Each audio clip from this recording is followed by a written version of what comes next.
जय श्री कृष्णा।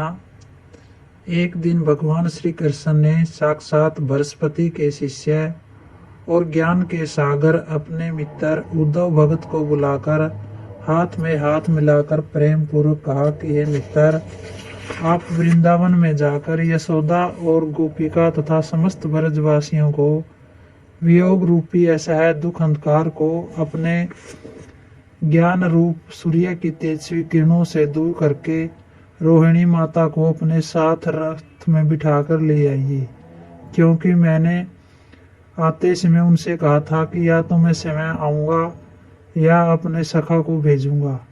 सो वे मेरे नहीं पहुंचने पर बड़े दुखित होते होंगे, अतएव वहां शीघ्र जाने की कृपा कीजिए। भगवान के ये वचन सुन उद्धव जी रथ को सजा वृंदावन में चल दिए।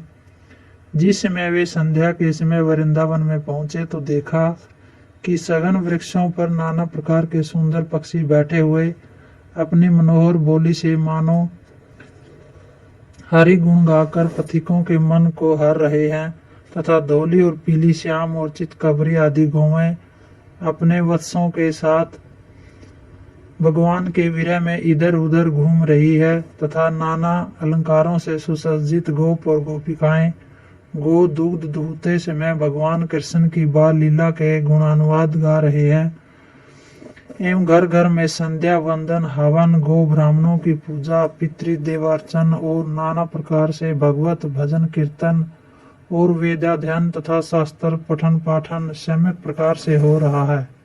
इस प्रकार समस्त वृंदावन वासियों को धर्म और भगवान के ध्यान तथा कर्तव्य में मगन देखकर उद्धव कुछ देर के लिए अपने न केवल ज्ञान को बल्कि अपने आप को ही भूल गए। चेतना प्राप्त होने पर ज्यों ही वे नंद यशोदा के घर आए, त्यों ही उन्हें भगवान का परम मित्र उद्धव भक्त जानकर उनका बड़ा आदर सत्कार किया और नाना प्रकार के पकवान तथा मिष्ठान खिलाया गया। तत्पश्चात जब वे सुंदर पलंग पर लेटकर आराम करने लगे, तब नंद यशोदा उनके पास बैठकर भगवान कृष्ण बलराम की चर्चा करते हुए कहने लगे कि हे उद्धव, जब से श्री कृष्ण बलराम मथुरा में गए हैं तब से खाना पीना सोना बोलना आदि का समस्त सुख संपन्न हो चुका है, और निद्रा देवी तो उसी समय उठकर न केवल वृंदावन से बल्कि ब्रज भूमि से ही चली गई है। हे उद्धव, जिस समय हम वन में भगवान के पद चिन्ह देख लेते हैं तो हमको ऐसा लगता है मानो यहीं कहीं कुंजों में छिपे हुए होंगे, किंतु कुछ देर खोज करने पर जब ज्ञान होकर उनका मथुरा में जाना याद आता है तो सच मानिए हृदय टूक टूक हो जाता है। हे उद्धव, पूतना अघासुर बकासुर केशी और व्योमासुर आदि राक्षसों को मारना, गोवर्धन पर्वत धारण करना, काली नाग नाथना, कुबलिया पीड़ चाणूर मुष्टिक और कंस जैसे कुकर्मी का मारना तथा 3 ताड़ का शिव जी का धनुष एक ही हाथ से तोड़ना आदि अद्भुत काम जिस समय याद आते हैं उस समय गर्ग जी के वचनों को सत्य मानकर उन्हें परमेश्वर मानते हुए संतोष का घूंट भर लेते हैं। किंतु जब यह ज्ञान लुप्त होकर उनको अज्ञान में कभी पुत्र समझ लेते हैं तो चिंता की चिता में चेतनाहीन चित्त चीड़ की लकड़ी की तरह चस चस कर चैन से जल जाता है। नंद यशोदा के ये वाक्य सुनकर उद्धव परम ज्ञानी भक्त भी कुछ देर के लिए चिंता सागर में मगन होकर गोता खाने लगा।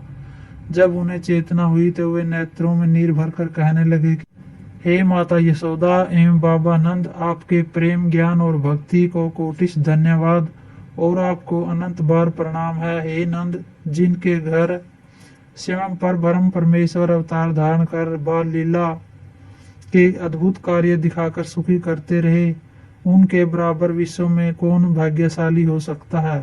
हे नंद यशोदा, आपको संसार में सर्वश्रेष्ठ धर्मात्मा कहने में हिचकिचाना नहीं, अपने आप को धोखा देना है, क्योंकि जिसके चरणों की रज के लिए बड़े बड़े योगीश्वर और मुनीश्वर हजारों वर्ष कठिन तपस्या करते हैं तथा ब्रह्मादिक देवता ललायित रहते हैं, वे ही जगदीश्वर समय आपके यहाँ अपनी बाल लीला दिखाते रहे हैं।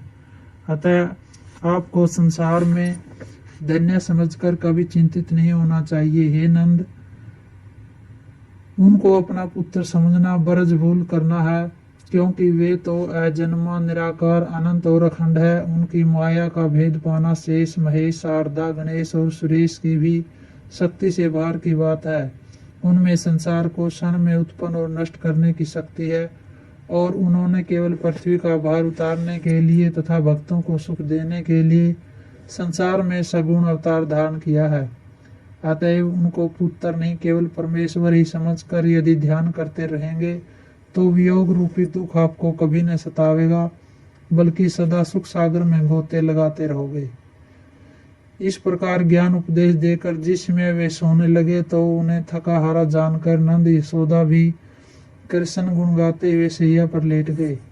जिस समय 4 घड़ी के तड़के उद्धव जी उठकर यमुना जी में स्नान करने चले तो उन्होंने देखा कि प्रत्येक घर में दीपक जलाकर दूध बिलोती हुई गोपिकाएं भगवान कृष्ण की लीला का गुणानुवाद कर रही है।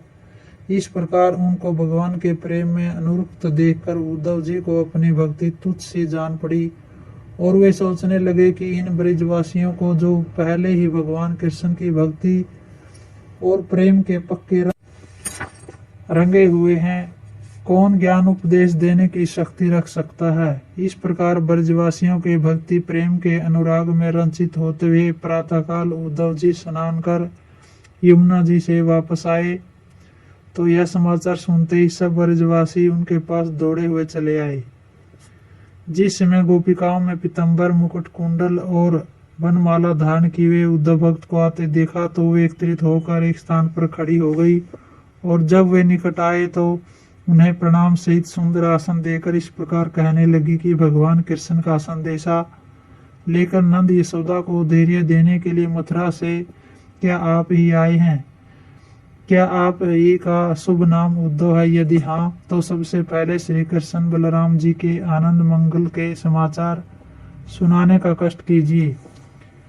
हे उद्धव जी, नंद किशोर के आने की बाट हम 8 याम जोती रहती हैं। क्या हम ब्रज गोपियों को उन्होंने अपना इतना शत्रु समझ लिया जो समय वापिस आने को कहकर गए थे, मगर अपनी जगह तुम्हें भेज दिया है। हमने सुना है कि गज की पुकार सुन गरुड़ को त्याग कर बैकुंठ से दौड़ आए थे, परंतु अब 3 कोस पर बसी हुई मथुरा नगरी से यहाँ तक आना भी दुर्लभ हो गया है। एक भगत के लिए तो नंगे पांव दौड़ आते थे, परंतु यहाँ अनुरागिनी हजारों ब्रजबालाओं के पास अपने सखा को पढ़ाकर भेजा है। इस प्रकार ब्रजबालाएं भगवान के वियोग में उद्धव को संबोधित कर उन्हें ताना देने लगी। उद्धव जी गोपियों के भक्ति और प्रेम रस में सने हुए स्नेह देखकर उद्धव जैसा परम ज्ञानी भगत भी अपने समस्त ज्ञान को एक बार भुलाकर उनकी भक्ति के प्रबल प्रभाव में कुछ देर के लिए बहता चला गया। जब कुछ चेत हुआ तो इस प्रकार हाथ जोड़कर कहने लगा, हे ब्रजबालाओं, आपके प्रेम और भक्ति को बारंबार धन्य और आपको बारंबार प्रणाम है। हे गोपियों, जो फल हजारों वर्ष जप तप हवन यज्ञ दान और धर्म करने से प्राणियों को प्राप्त नहीं होता, वह अनंत पुण्य फल आपने परमेश्वर की भक्ति करके प्राप्त कर लिया है। हे देवियों, आप इसी जन्म में जीव मुक्त हो गई हो, अतएव आपके दर्शन मात्र से ही संसारी मनुष्य पाप रहित हो सकते हैं।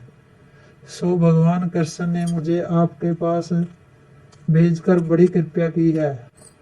इसलिए हे देवियों, आप यह वरदान देने की मुझ पर कृपा करें कि मुझे भी आपकी तरह परमेश्वर की प्रीति होकर भक्ति उत्पन्न हो। उद्धव जी के ये वाक्य सुनकर गोपिकाएं कहने लगी, हे उद्धव, आप तो परम ज्ञानी और परमेश्वर के परम मित्र हो, अतएव आपकी महिमा का वर्णन नहीं किया जा सकता। किंतु सबसे पहले भगवान ने हमारे लिए क्या उपदेश का उपहार भेजा है, सो देने की कृपा कीजिए। उद्धव जी कहने लगे, हे गोपियों, जो भगवान ने आपको संदेशा भेजा है वह सुनाता हूँ, सुनिए। भगवान ने कहा कि जब तक मनुष्य में पूर्ण ज्ञान उत्पन्न नहीं होता तब तक उसे सगुण या साकार की और ज्ञान प्राप्त हो जाने पर निर्गुण निराकार की उपासना करनी चाहिए, क्योंकि निराकार की उपासना से वियोग के दुख का सर्वथा नाश हो जाता है। उसको किसी वस्तु की अभिलाषा नहीं रहती और वह सब प्रकार के कष्टों से अलग हो जाता है। अतएव आपको इस प्रकार निर्गुण की उपासना करनी चाहिए।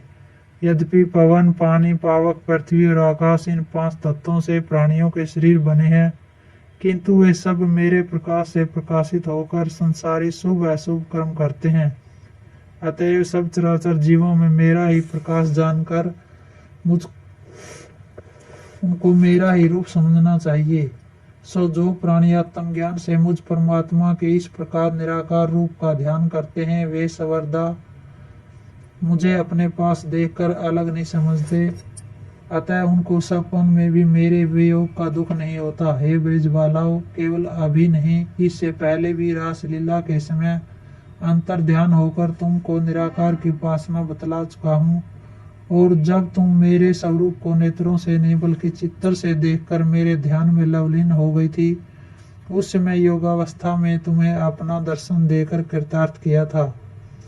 तथा इस समय भी मैंने यहाँ आकर उद्धव जी को, जो कि ब्रह्म ज्ञान के पूर्ण ज्ञाता और परम भक्त है तथा मेरे मित्र है, इसलिए भेजा है कि तुम्हें निराकार रूप, जो कि सब चराचर जीवों से सर्वदा देखा जा सकता है, उसकी पूजा सेवा बतलाकर सर्वथा दुखों से मुक्त कर दूं। हे गोपियों, यदि मैं समय आपके पास आकर चला आता तो भी आपका वियोग कष्ट नहीं मिटता, क्योंकि सगुण से कभी भी सर्वदा सुख और कामनाओं की तृप्ति नहीं हुआ करती है। सगुण केवल क्षण देर के लिए नेत्रों को तृप्त करके वियोग होने पर चित्त को चिंतित किया करता है, और निराकार चित्तर को तृप्त करके आत्मा को परमात्मा में मिला आनंद स्वरूप बना दिया करता है। क्योंकि सगुण केवल एक देशी और निर्गुण सर्वदेशी हुआ करता है। अतएव आपको निराकार रूप, जिसका कभी नाश नहीं होता, उसकी सेवा पूजा भक्ति करनी चाहिए, जिससे मैं सर्वदा आठों पहर आपके पास उपस्थित रहा करूंगा और आपको मेरे वियोग का भूलकर सपन में भी दुख नहीं होगा। जय श्री कृष्ण।